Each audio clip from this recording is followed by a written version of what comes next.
எல்லாருக்கும் வணக்கம். ரொம்ப நாஸ்டாலஜியாவாக இருக்குது. தெய்வ திருமகள் தாண்டவம் ஆடியோ லான்ச்சிங் தான் நடந்தது. அதே ரம்யா, அதே தனஜயன் சார், அதே மார்க்கெட்டிங் ஸ்ட்ராட்டஜி, அப்படி ஒரே படத்தில் விக்ரம் சாரை சேர்க்கணும், சூர்யா சார் வரணும், காட் சார் வரணும், நிறைய விஷயங்கள் பேசிட்டு இருப்பாங்க. இப்போ அதெல்லாம் நடத்தி காட்டிகிட்டு இருக்கீங்க சார். Best wishes. இந்த படம் வந்து கண்டிப்பாக இந்தியன் ஃபிலிமில் மைல் ஸ்டோனாக இருக்கணும்னு நினைக்கிறேன். All the best sir. Dhananjayan sir, super. All the best sir. And GV, படம் மியூசிக் கேட்டன்னு ஒன்று தெரியுது. ஜிவி, யூ கிராஸ்ட் தெய்வ திருமகள் அண்ட் தாண்டவம் போத். ஸோ அது எனக்கு ரொம்ப சந்தோஷம். கண்டிப்பாக ரெண்டுமே கிராஸ் ஆகிடுச்சு. Ranjith, big fan of your work. I know அட்டக்கத்திலேருந்து நம்ம பேசிகிட்டு இருக்கோம். உங்களோட சாதனைகள் வந்து, உங்கள் எண்ணங்கள், உங்கள் சாதனைகள் தொடரணும். அதுக்கு என்னோட மிகப்பெரிய வணக்கத்தை நான் சொல்லிக்கிறேன். நிறைய படம் ஃபர்ஸ்ட் லுக்லேயே தெரிஞ்சிருச்சு அந்த படத்தோட எவ்வளோ கஷ்டமான படம் அது எப்படி ஹேண்டில் பண்ணியிருக்கீங்க. சில இன்டர்வியூஸ்லாம் கூட பார்த்தேன். ரொம்ப ரொம்ப ஒரு டஃப்பான ஒரு படமாக இருந்திருக்கும் உங்களுக்கு. அது ரொம்ப ஈஸியாக்கியிருப்பார் விக்ரம் சார், அது எனக்கு தெரியும். எனக்கு ஏன்னா அதை பற்றி எக்ஸ்பிரஸ் நான் பண்ணியிருக்கேன். ரொம்ப ஒரு பியூட்டிஃபுல் ஜர்னியாக இருந்திருக்கு கண்டிப்பாக உங்களுக்கு. அது நிச்சயமாக இந்த படம் ஒரு மிகப்பெரிய வெற்றி அடையணும்னு உங்களுக்கு நான் வாழ்த்துறேன். நிறைய விஷயங்கள் நீங்கள் இந்த படத்தில் பண்ணிருப்பீங்க. ஆனால் எப்படி பார்வதியை கன்வின்ஸ் பண்ணீங்கன்னு எனக்கு தெரியல. அவங்கள கன்வின்ஸ் பண்ணுறது ரொம்ப ரொம்ப டஃப்பான விஷயம். ஏன்னா நாங்கள் 2 பேரும் ஸ்கிரிப்ட் பேசியிருக்கோம், நானும் பார்வதியுமே. ஆக்சுவலாக வந்து அவங்க நிறைய ஷீல் கம் வித் ரொம்ப பெர்ஃபெக்ஷனாக தான் ஒரு படத்துக்குள்ளே இருக்கணும்னு நினைப்பாங்க. அது உள்ள தான் வரும்னு ட்ரை பண்ணுவாங்க. So good luck Parvathi. And I'm sure it will be another milestone your career. அது படம் பார்க்கும்போது மினிக்கு சாங்லேயே தெரிஞ்சுது.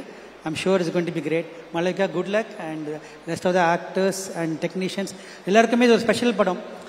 ஏன் அப்படி சொல்கிறேன்னா, இந்த மாதிரி படம் வர்றது ரொம்ப ரேர். அந்த மாதிரி ஒரு படத்தில் ஒரு சின்ன பாட்டாக இருக்கிறதே ஒரு பெரிய விஷயம் நினைக்கிறேன். அண்ட் லாஸ்ட்டாக வந்து விக்ரம் சார் பற்றி சொல்லி ஆகணும்.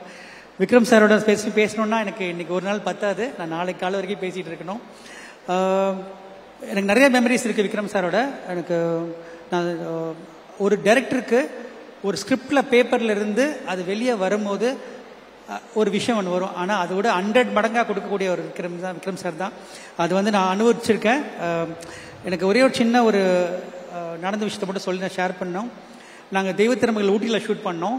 அப்போது ரொம்ப சார் ரொம்ப ஜாலியாக இருப்பாங்க, செட்டில் ரொம்ப ஜாலியாக இருப்பாங்க, எல்லோரோடையுமே ஜாலியாக இருப்பாங்க. மெட்ராஸ் வந்தப்புறம் சார் யார்ட்டையுமே சரியாக பேசலை, யார்ட்டையுமே கேரவான்லேயே இருந்தாங்க. எனக்கு ஒரு சின்ன டவுட்டு, ஏதோ படம் தப்பு பண்ணுறோமா, என்ன ஏதோ ஒரு மிஸ்டேக் பண்ணிகிட்டு இருக்கோமா படத்தில். ஒரு நாள் எனக்கு வந்து நான் கேரவேன்லேயே போய் சார்கிட்ட கேட்டேன், சார் ஏதாவது ப்ராப்ளமா, ஏதாவது தப்பு நடந்துகிட்ருக்கா, ஏதாவது சொல்லுங்கள் சார், நம்ம கரெக்ட் பண்ணிடலாம், படம் ஆஃப் ஃபெயிலில் தான் இருக்குன்னு. அப்போ சார் ஒரு தாட்டம் சொன்னாங்க, இல்லை நான் என் குழந்தைய பிரிஞ்சிருக்கேன், என்னால் சந்தோஷமாக இருக்க முடியாதுன்னு எனக்கு சொன்னாங்க. Sir unbelievable. I learn something that day. And அந்த சின்சியாரிட்டி தான் எனக்கு வந்து அந்த படத்தை இன்னும் சின்சியராக பண்ணணுன்னு ஒரு பெரிய எண்ணம் எங்கள் டீமுக்கே வந்தது. விக்ரம் சார் ஒரு படத்தில் இருந்து அந்த படத்துக்கே பெரிய ஒரு ஸ்ட்ரென்த். அண்ட் அது உங்களுக்கு எக்ஸ்பீரியன்ஸ் பண்ணியிருப்பீங்க, நான் ஒன்றும் சொல்லணும்னு அவசியம் கிடையாது. Sir, you're a pride of Indian cinema and I have experienced it. And thank you sir. And keep doing this great movies and keep encouraging all the directors. And ரொம்ப பியூட்டிஃபுல்லான ஃபங்க்ஷன் சார். இங்கே Sivakumar sir, அம்மா, sister Brinda sister, அவங்களாம் பார்க்கும்போது ரொம்ப என்கரேஜிங்காக இருக்குது. Good luck. ஏன்னா எனக்கு ஃபஸ்ட்டு தெய்வ திருமகள் படம் பார்த்துட்டு எனக்கு ஃபஸ்ட்டு வந்த மெசேஜ் சூர்யா சாட்டர் தான் வந்தது எனக்கு. ஸோ அதை நான் மறக்கவே மாட்டேன். அதனால் studio green with association with Vikram sir should keep continuing sir. Thank you. Good luck for thanks for calling. Thank you so much.